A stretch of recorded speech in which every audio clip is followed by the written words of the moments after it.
let us see the awesome grandeur of the Rockies, the denseness of our forests, fertility of our farmland, the splendor of our rivers, the riches of our resources.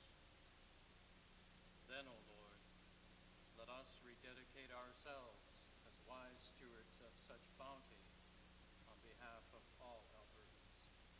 Amen.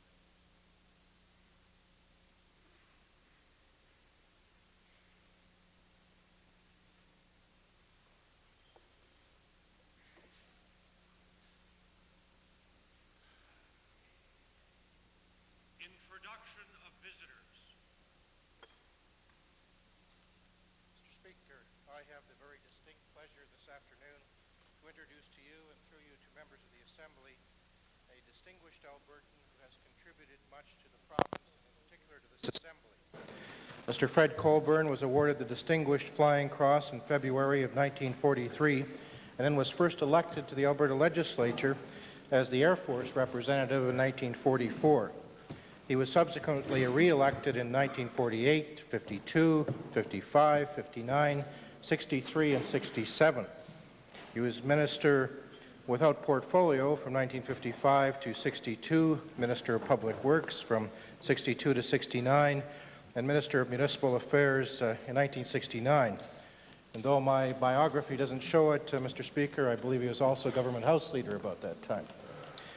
Mr. Speaker, I'd ask that Mr. Colburn, who's accompanied by his wife, stand with his wife and two friends from Arizona, Mr. and Mrs. Myron Elliott, to receive the welcome and the thanks of the Assembly.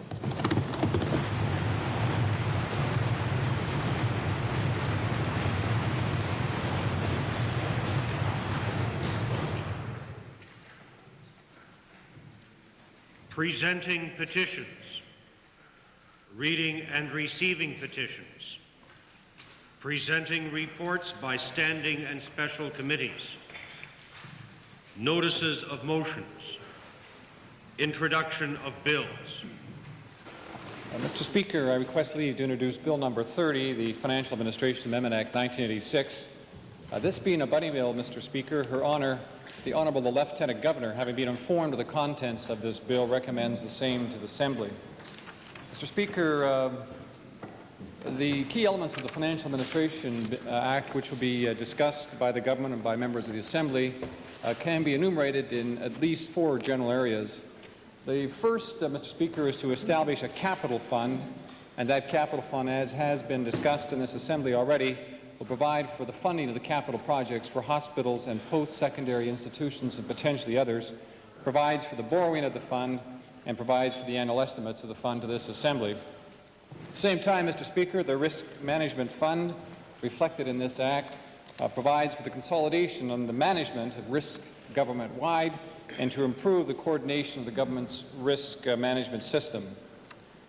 Thirdly, Mr. Speaker, this Financial Administration Amendment provides for the increasing of the provincial debt limits from the current limit of $2.2 billion to $5.5 billion. As well, Mr. Speaker, there are other changes in this legislation which deal with more administrative matters. Mr. Speaker, I move Bill number 30 for first reading.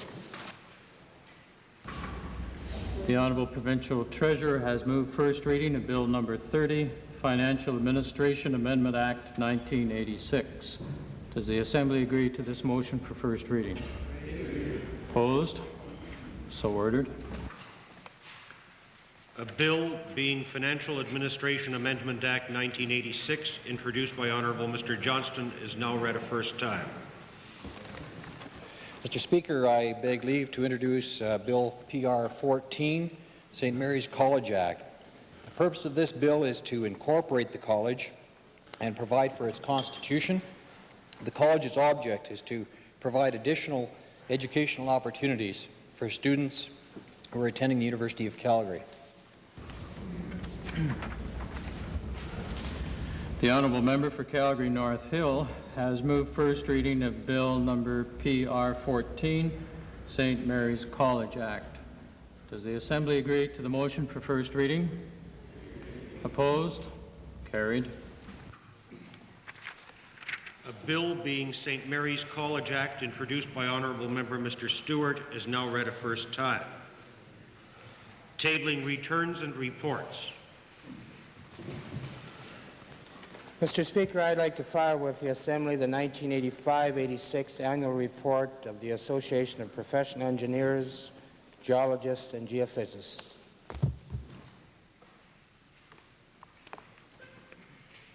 Introduction of special guests. Mr. Speaker, it's my privilege today to introduce to you and to the members of this Assembly from Red Deer, the Crossy family, Mr. Crossy, his wife, and their son, Kevin. Kevin's life was recently saved by the quick action of the Helicopter Air Ambulance Service, and the Crossys are here today to present a petition of over 5,000 names to the Minister of Hospitals requesting continued funding of that service. I would ask the Crossy family if they could rise with their little son and receive the warm welcome of this Assembly.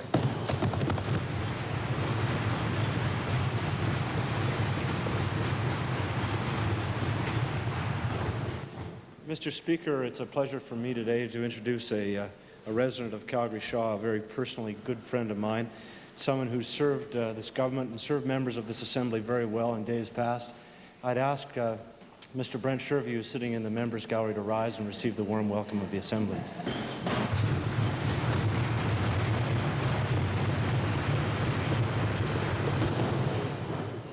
Mr. Speaker, it is my pleasure, too, to introduce to you and through you some individuals who are very dear to me, and I refer to members of my family. We have in the members' gallery my mother-in-law, my mother and father, my wife and our two sons, and I would ask the Chamber to extend the warm welcome, the traditional warm welcome of this Assembly.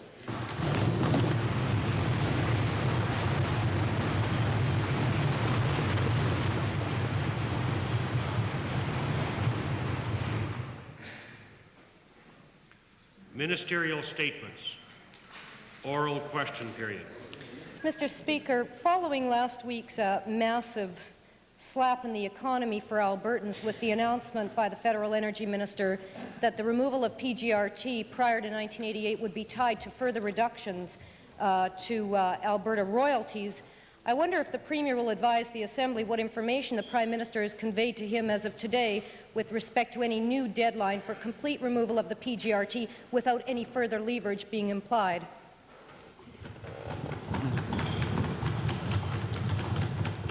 Mr. Speaker, I'm convinced that the PGRT will be removed and removed soon. Thank you for the non-answer. Mr. Speaker, did the Prime Minister at the very least provide to the Premier an idea of when we might expect a decision on the final PGRT removal and whether or not that would be prior to the existing deadline of 1988? Mr.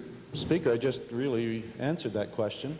However, I'll repeat it again. I'm convinced that the PGRT will be removed totally and soon and long before the 1988 deadline. Additional supplementary, Mr. Speaker. I wonder then if the Premier would advise what action he has taken with respect to the motion which was unanimously endorsed in this session just recently with respect to the complete removal of the PGRT. Is he negotiating with his federal counterparts on that basis? Mr. Speaker, I'm not negotiating. I believe that the PGRT will be removed shortly and that the federal government is fully aware of the need to have that tax removed and that it will be removed shortly.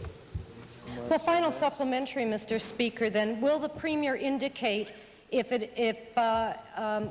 dialogue with his federal counterparts, that is specifically the Alberta MPs in the federal Tory caucus, have done all they can to convince the government of the urgency of removing the PGRT as soon as possible?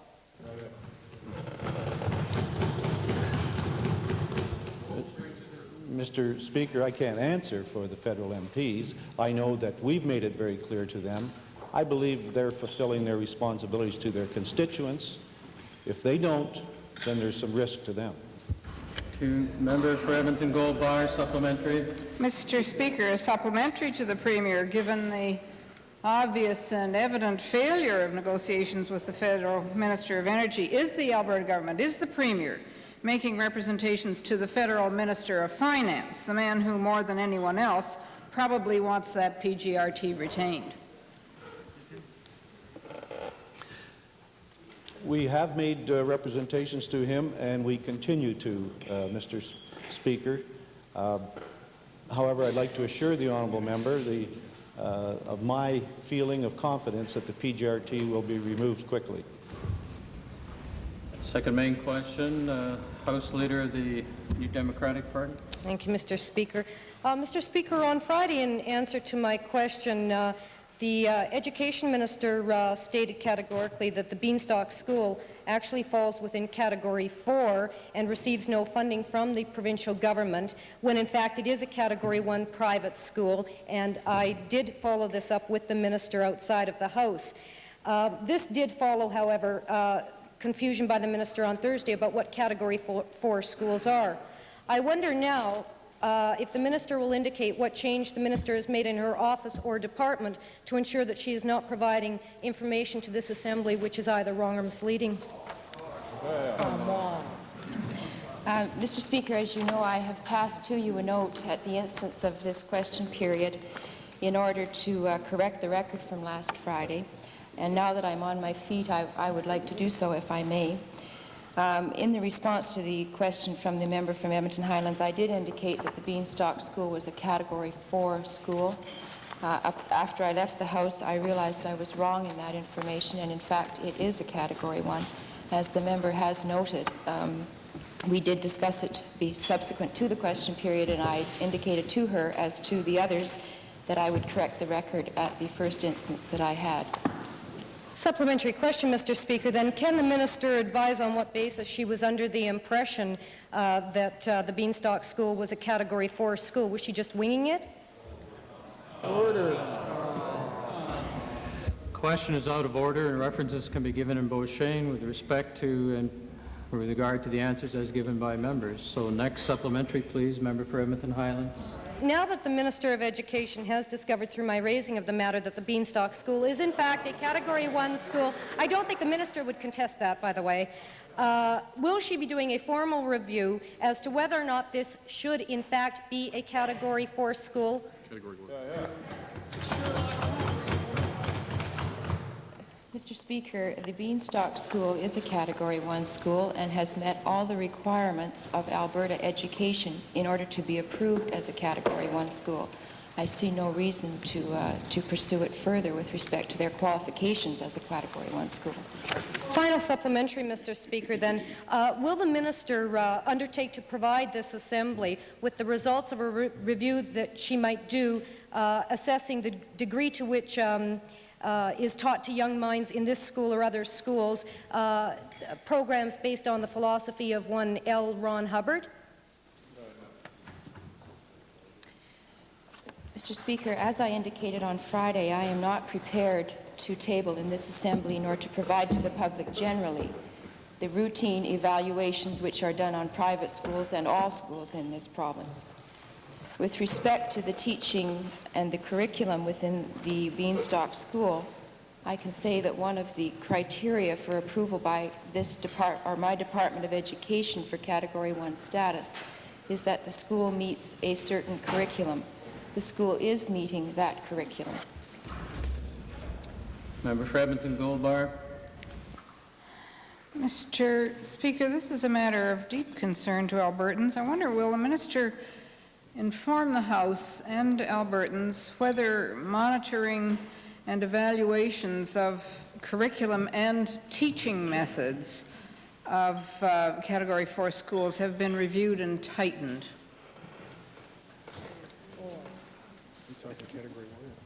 Mr. Speaker, I will base my comments on the basis of all categories of schools in the province, not just one single category. All categories of schools within the private school structure are monitored with respect to curriculum and the method that the curriculum is taught. They also run achievement tests on all individuals, whether they be in Category 1, 2, 3, or 4. So I'll finish there. Main question on behalf of the Liberal Party, the House Leader, member for Edmonton Goldbar. Thank you, Mr. Speaker. My question is to the Minister of Agriculture. New face this time, Mr. Minister. Last Wednesday, the Minister acknowledged that he was not consulted by his federal counterpart on the 5-year $35 million subsidy to the Maritimes. And last Thursday, the Minister said he can't get an answer from the Wheat Board on a reported sale of wheat to Russia, kept in the dark like a mushroom. In the light of the uncertainty about grain prices, farm incomes, and government deficiency payments, will the Minister describe what he is doing to solve the problems he's experiencing with the federal government in regard to grain sales and support programs? Mr. Speaker, I'm happy to report that I believe the mushroom is sitting on that side in view of the fact that I did not indicate that I was having difficulty getting information as regard to a wheat sale.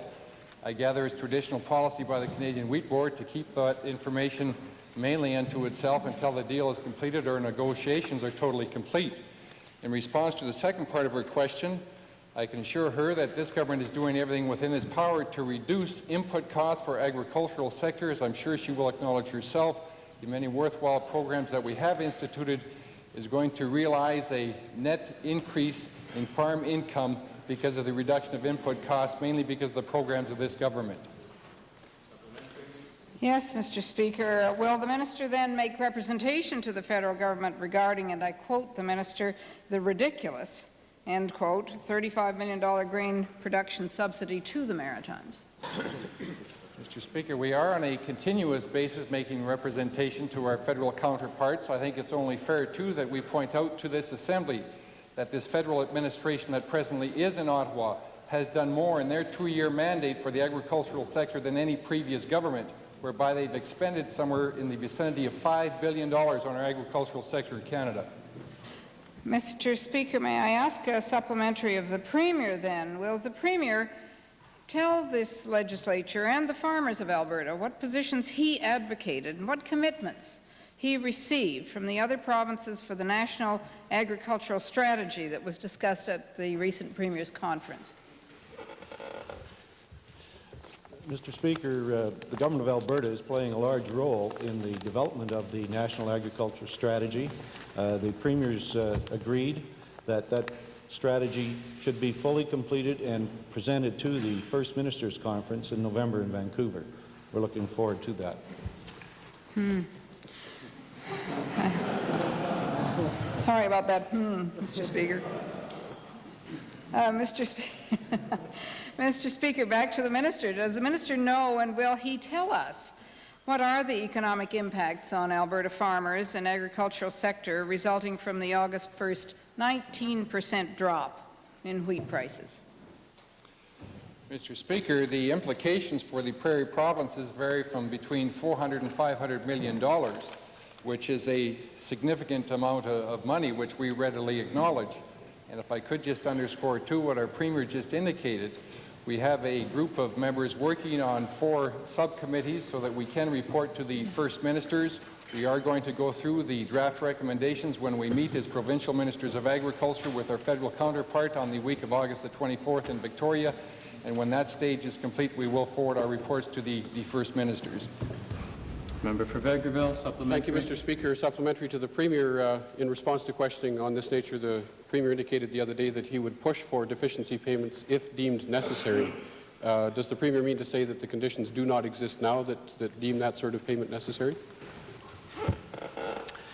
Mr. Speaker, it's a factor of many conditions in the coming months that will influence the size and timing of the need for deficiency payment. And I believe that we will soon have those conditions cleared. Member for Olds Didsbury, followed by the member for Edmonton Mill Woods. Thank you, Mr. Speaker. My question is to the Minister of Environment. I've received a number of complaints regarding a proposed dump site in an area that local residents feel to be unacceptable. In this day and age, we still insist on burying our garbage as the most economical and practical way of dealing with it. Could the Minister advise this Assembly if the government has in place a long-term plan to encourage, if not force, municipalities to dispose of their refuse in a more positive and acceptable manner? Mr. Speaker, several years ago, Alberta Environment directed letters to all of the municipalities in the province of Alberta asking them to come forward with innovative new approaches for the disposal of garbage. And a series of pilot projects were established to deal with that. One municipality, as an example, Wainwright, this fall will be opening a new incinerator plant that will be very, very environmentally sound, and in fact will be the state of the art. Yes, very specifically to the question, long-term, very important concerns with respect to alternatives to simply digging holes in the ground and storing garbage. Has any consideration been given to the establishment of regional waste disposal centres that would make the operation of such a centre more economically feasible? A program does exist for that particular initiative, Mr. Speaker, and a number of municipalities have got together and formed regional land disposal sites and situations within the province of Alberta. We have an ongoing program that would deal with municipalities of smaller size and provide dollars to assist them in setting up such regional landfill systems. And technical advice and guidance would be provided by Alberta Environment as well with respect to that. Supplementary, Mr. Speaker. Is the Department of Environment prepared to offer any financial assistance or incentive to any community wishing to undertake the construction of a waste disposal plant in their area? I think I just responded to that question, Mr. Speaker, in the response to the previous question. We do have an ongoing program. Supplementary, member for Edmonton Beverly. Mr. Speaker, my question is to the Minister of Environment. Is the Minister giving any consideration to encouraging alternate methods of garbage disposal, be it on a regional or individual municipality level? I believe, Mr. Speaker, that I responded to that in the responses to the previous several questions, and the answer to that is yes. Currently, within the Greater Edmonton metropolitan region, and the member from Edmonton Beverly will know, he was a member of City Council when City Council reviewed a proposal that was jointly agreed to by both Alberta Environment, the Government of Alberta, and the City of Edmonton to undertake a major study that currently is ongoing, looking at alternatives to simply having dumps as we know them today. That study is underway. We anticipate that as the winter draws near, that the report may be ready, or the spring at the latest, that will look at alternatives to simply digging holes and putting garbage into it. Member for Edmonton Mill Woods, followed by the member for Edmonton Meadowlark. Mr. Speaker, my question is to the Minister of Technology, Research and Telecommunications. The Minister is aware that Access Network has recently applied to the Canadian Radio, Television and Telecommunications Commission for a broadcast license. The Minister is also aware that the vast majority of Albertans do not have access to the televised coverage of the proceedings of this Assembly. And given these facts, can the Minister advise the Assembly why it is that the current application that Access Network submitted to the CRTC does not include a provision to provide the coverage of the Alberta Legislature as part of its proposed program? Yes, Mr. Speaker, I'd be delighted to. The application is intended to obtain permission for a transmitter for the Edmonton area, and that would enable better coverage for television receivers that are receiving the educational programs than with the current provision via cable. Supplementary question, Mr. Speaker. Given that the Member Services Committee last year received a proposal from Access indicating that it would probably cost somewhere in the neighborhood of $1 million to provide coverage of this Assembly's deliberations through Access Network, and that amount represents some 1/100th of 1% of the provincial budget. Can the Minister say or explain to the Assembly why his government has not moved on this issue yet?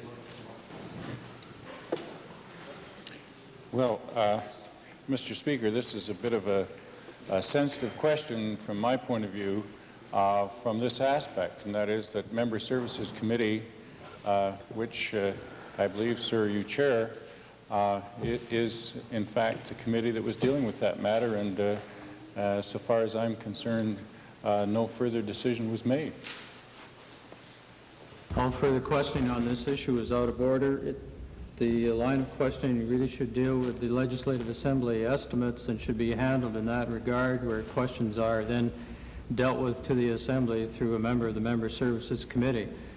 The question has the other difficulty that it really relates to the operation of the administrative office of the Legislative Assembly and therefore of the Speaker, and no questions are to be directed in that regard within question period. The next member is recognized, member for Edmonton Meadowlark, followed by the member for Stettler. Thank you, Mr. Speaker. My question is to the Minister of Culture. The Women's Secretariat has the responsibility of reviewing legislation to determine the impact of Alberta's laws on women and to make recommendations accordingly to ensure that Alberta legislation is fair. Could the Minister please tell us, is this mechanism working when an Alberta woman had recently to go to the Supreme Court of Canada to have her rights as a common law spouse recognized, since they are not recognized in Alberta's legislation at this time? Mr. Speaker, I find the honourable member's question somewhat curious in that he deals with an issue that has been appropriately dealt with by the courts. The Women's Secretariat is an arm of the government which attempts to assist us in providing equal opportunity to women throughout the province. However, we can't, as a matter of mandate, deal with legal jurisdictional questions which the member alludes to and which has been dealt with in federal jurisdiction. If they're there to review legislation, one would wonder that they couldn't review that. Did the Women's Secretariat review and make recommendations concerning the discriminatory nature of the Alberta Farm Credit Stability Fund Act, which treats wives and daughters differently than sons? Not true. Mr. Speaker, I'm not sure I would agree with the honourable member's interpretation of the particular program in question. However, I can advise that no, the Women's Secretariat itself didn't deal with that particular piece of legislation. He may wish to address further questions, well, in fact, has had that opportunity during the debate on the bill to the ministers responsible. However, I personally would feel that the sections of that particular act are not in fact discriminatory, but relate to the particular circumstances that are required for that part of our economy. Your personal feelings are interesting, but did the Secretariat review that legislation to be sure? What incentive is there for the government to act on recommendations made by the Women's Secretariat when these recommendations are not made public and are not discussed in the public arena?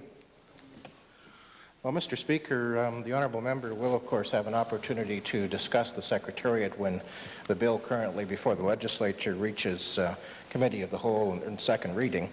But I should advise that the Secretariat's responsibilities are clearly, as an arm of government, to look at and advise the government on direction. The Advisory Council on Women's Issues, which also is in a bill to be discussed by this Assembly, will in fact have recommendations from the public and a wider cross-section of individuals in the province, and I expect that the majority of their findings will in fact be public.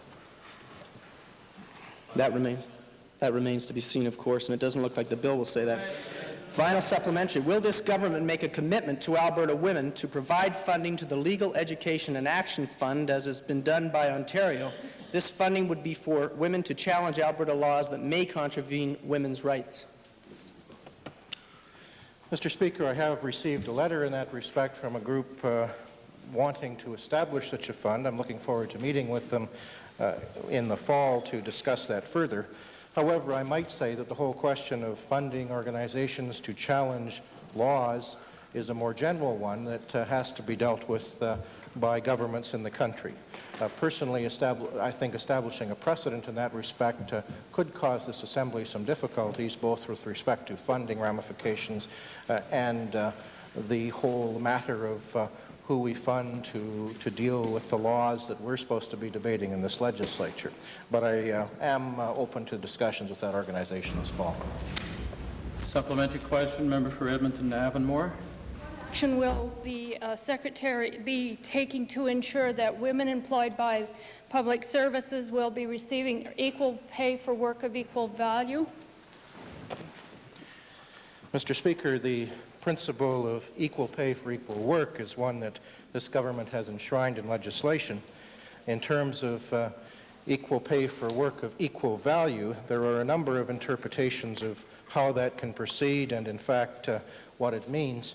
This government has established a whole myriad of programs, some appropriately dealt with by the Minister of Labour in other answers.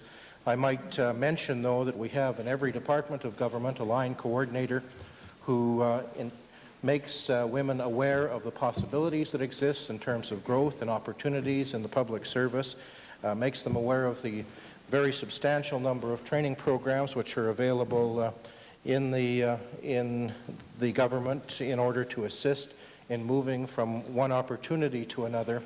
And of course, as a government, we constantly assess the appropriateness of the pay scales that are within our service. I might say that though I'm never satisfied when things are unequal to any degree, that progress in terms of the amount of money paid for salaries to women in our public service versus those paid to men have improved constantly. There hasn't been a drop in that respect in this government's term of office. Member for Stett, supplementary, Cypress Radcliffe. Supplementary question, Mr. Speaker, to the Minister of Agriculture. Mr. Speaker, I wonder if the Minister could inform the Assembly as to the qualifications relating to the Farm Stability Program between male and females. Mr. Speaker, I'm delighted to have this opportunity to correct an error that, again, our Liberal friends are trying to convey to the public, an inaccuracy whereby there is no discrimination whatsoever. A woman can apply as well as a man for this very worthwhile program that we have implemented. Member for Stettler, followed by the member for Edmonton Belmont. Mr. Speaker, on Friday, the Minister of Community and Occupational Health toured the Rosehaven Institution in Camrose. There have been, Mr. Speaker, some concerns about the future of that facility. Will the Minister tell the House whether he has made any changes in his plans subsequent to that visit? Well, Mr. Speaker, at the initiative of my colleague, the MLA for Camrose, he and I spent approximately 5 hours at the Rosehaven Care Centre on Friday afternoon.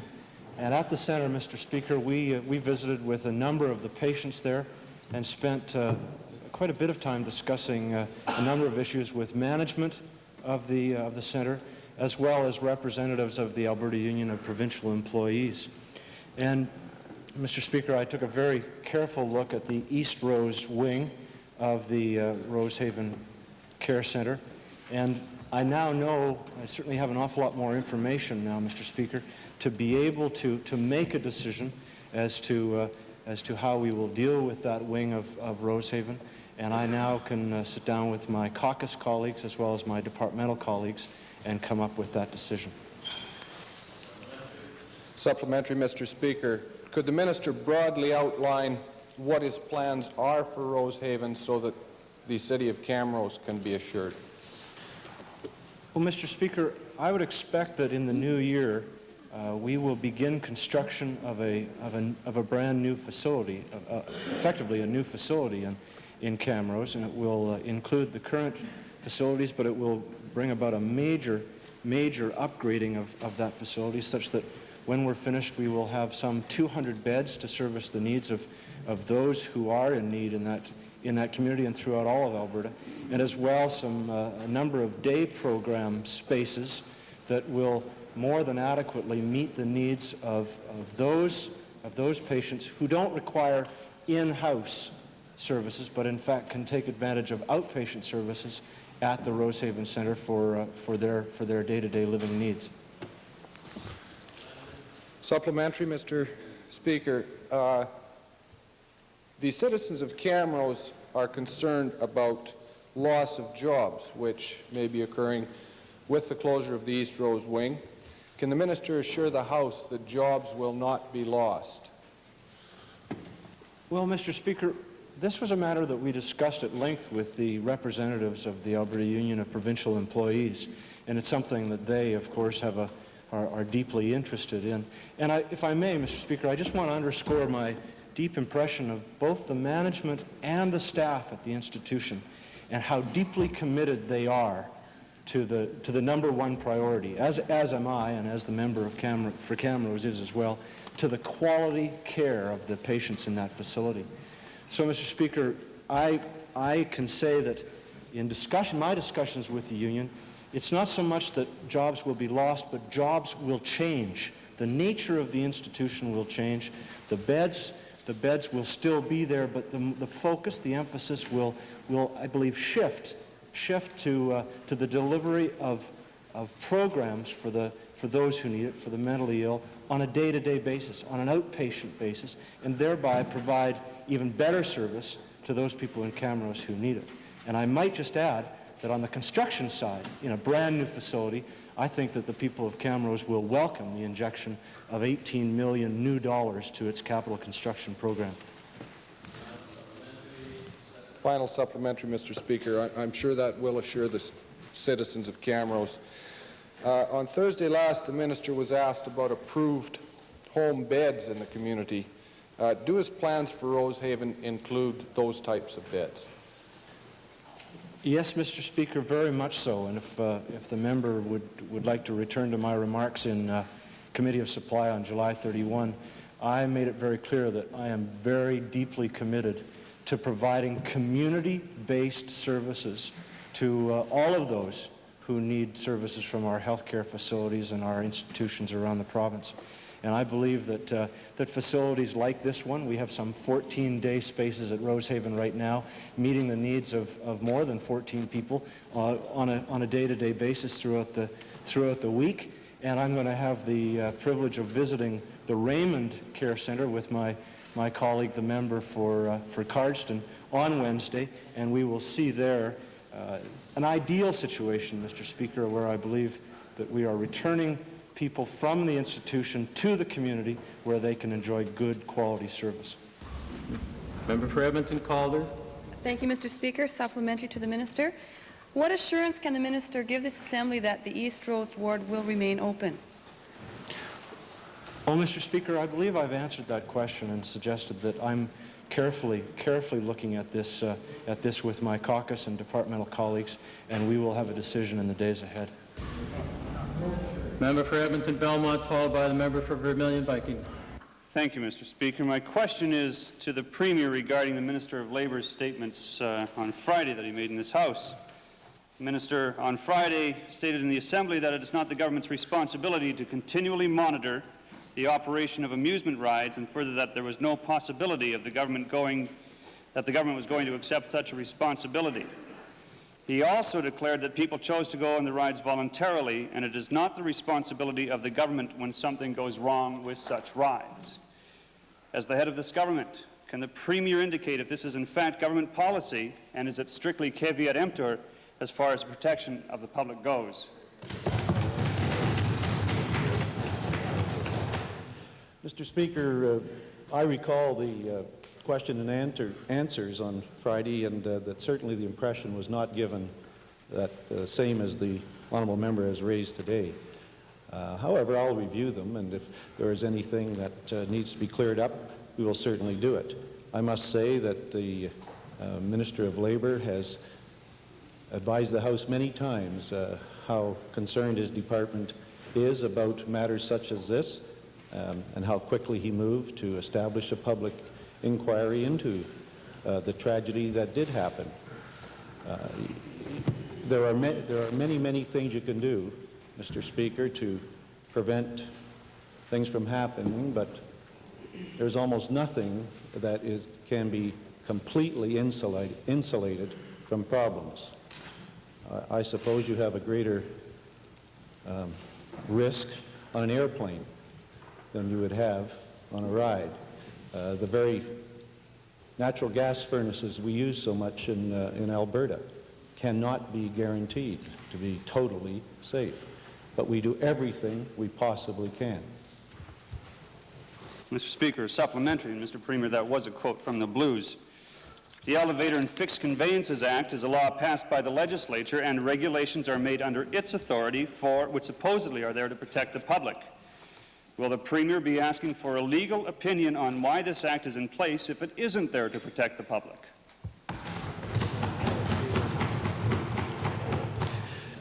Mr. Speaker, the act was passed by the members of the legislature, and I'm sure will be administered fairly by the Minister of Labour. The honourable member has additional questions for the Minister of Labour. He has only to wait, and he will be back in the House to answer them. Supplementary question, Mr. Speaker. Given that the members of the public use amusement rides on the assumption that the government has tried to assure their safety, does the government have plans to advertise or in some other fashion warn people that the government no longer intends to monitor amusement rides to protect the public safety? I must say, Mr. Speaker, it's a foolish question. Much the same as the answer, Mr. Premier. Given that the amusement rides are major tourist attractions for our province, will the Premier remove the responsibility of amusement ride inspection from the Department of Labour and place it under the authority of the Department of Tourism? No, Mr. Speaker. Supplementary member for Edmonton Gold Bar. Mr. Speaker, what has the government, to the Premier, what has the government done to ensure that the experience, the requirements, the qualifications of our inspectors are commensurate with 1980s technology?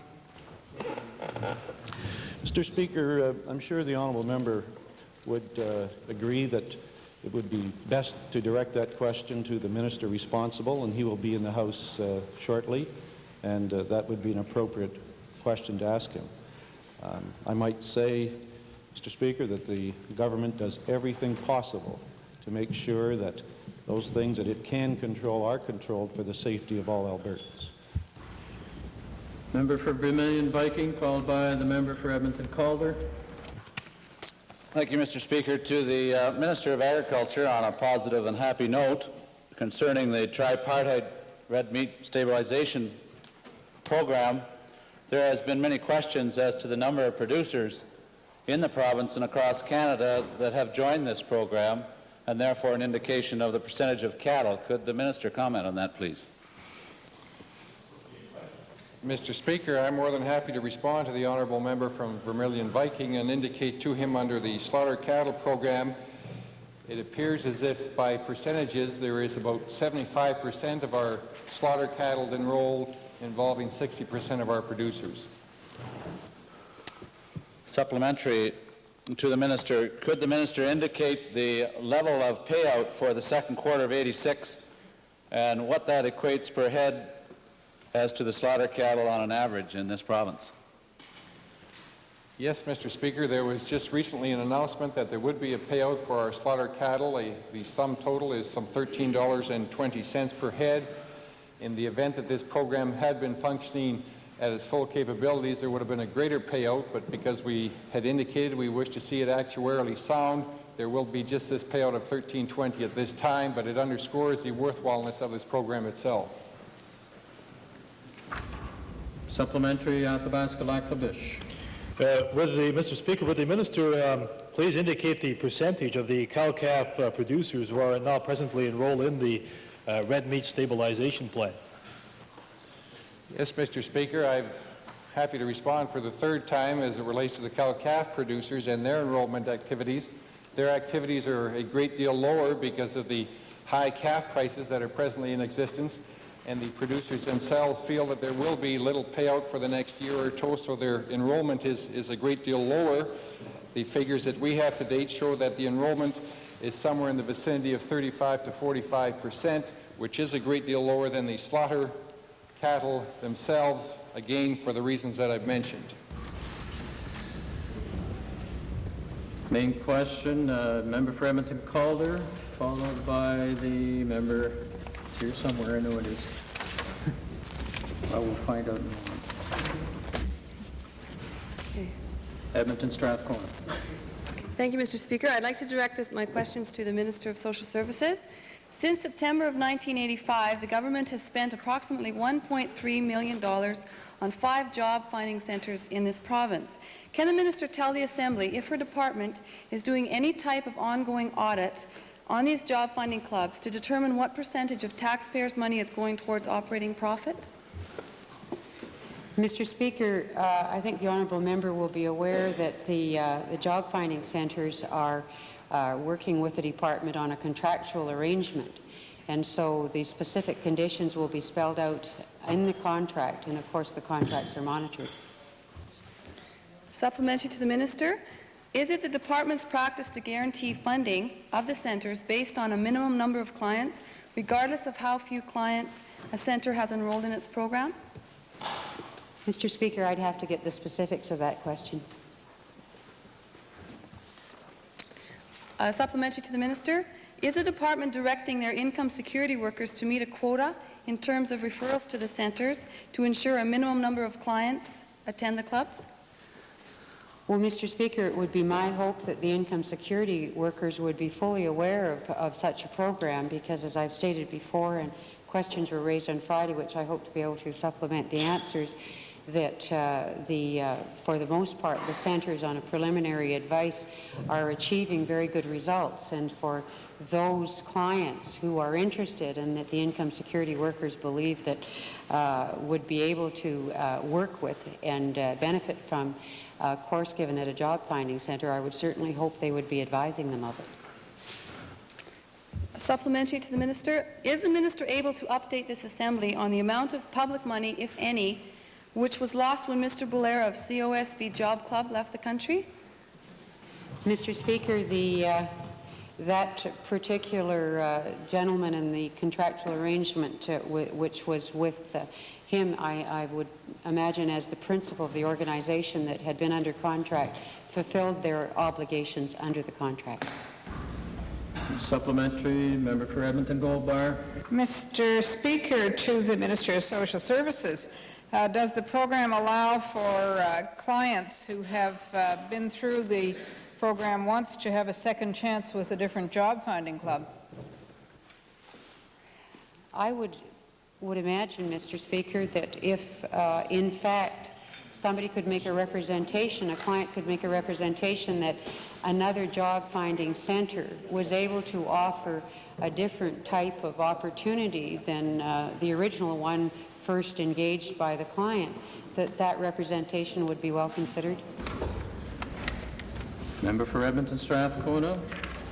Thank you.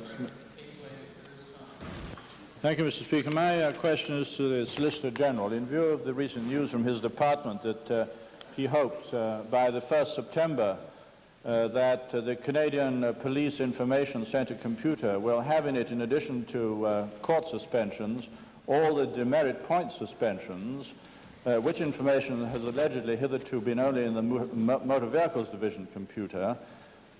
Is the Minister able to explain how this state of affairs has arisen in view of his department's statement in the 78-79 annual report that this information had been added then to the police computers in the course of that reporting year?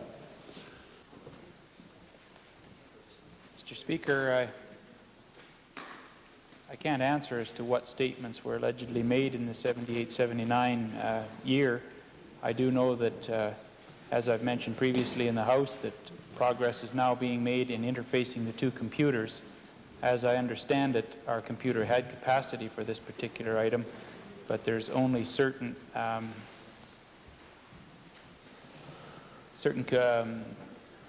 computer organizations that are allowed to interface with the Canadian Police Information computer, and there has been some follow-up in the past in that, but that has been overcome, and they will be interfaced now. Well, I'd be glad to give copies of the report from the Minister's own department to him. But will the Minister confirm that all other types of suspension and disqualifications have in fact been in the Canadian Police Information Centre computer service since 1978, not just since 1983, as he said was the case with department-ordered suspensions following court convictions? I'm sorry, Mr. Speaker, I missed the first part of the question.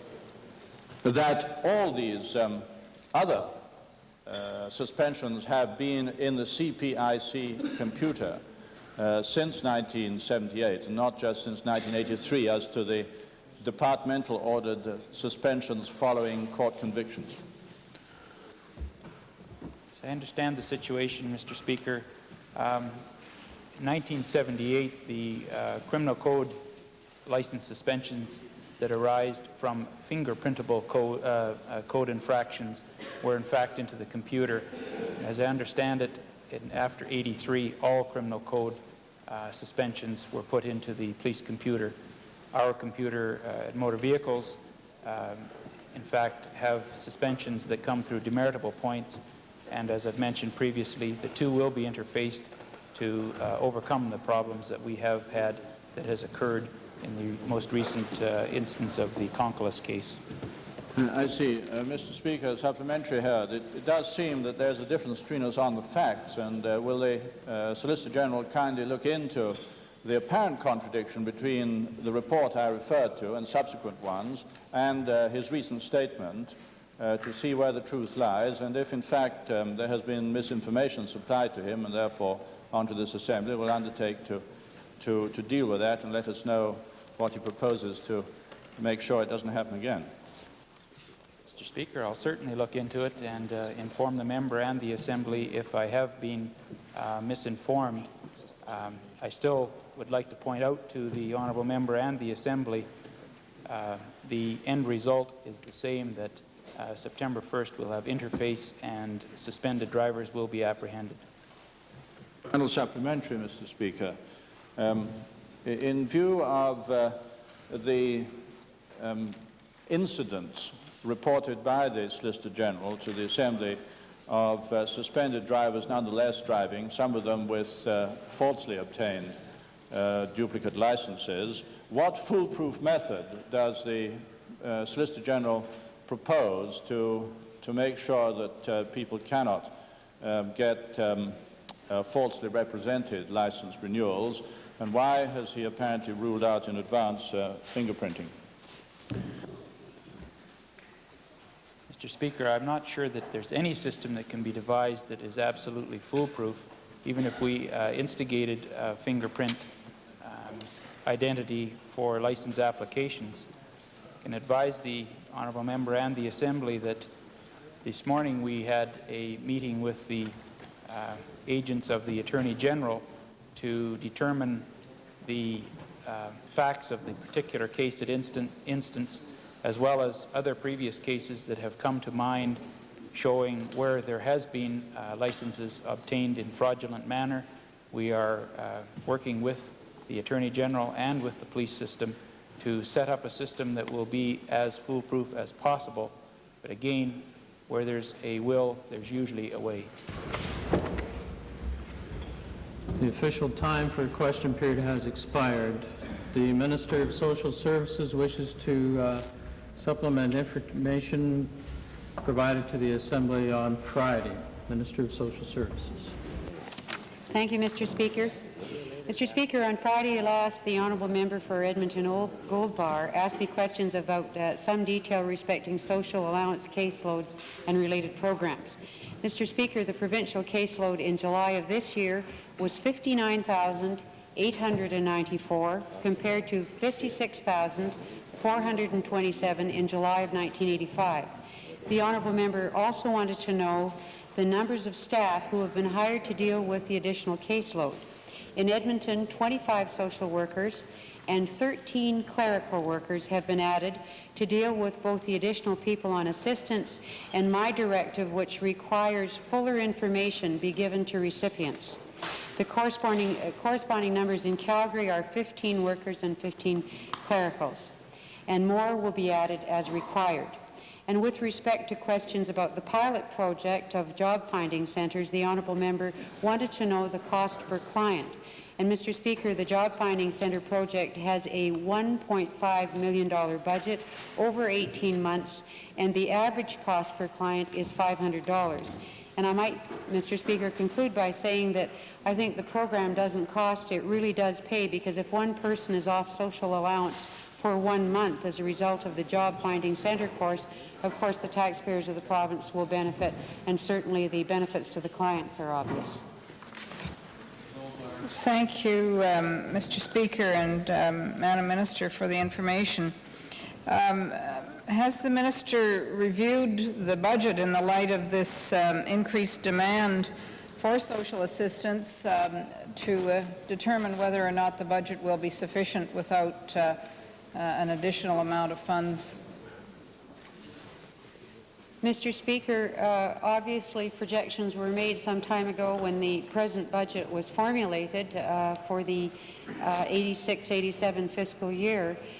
Based on the incidence of usage of the social allowance system as presently constituted, the budget will not meet the present caseload.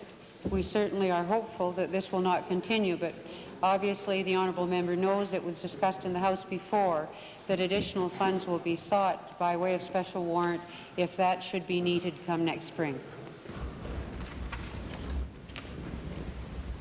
Orders of the day.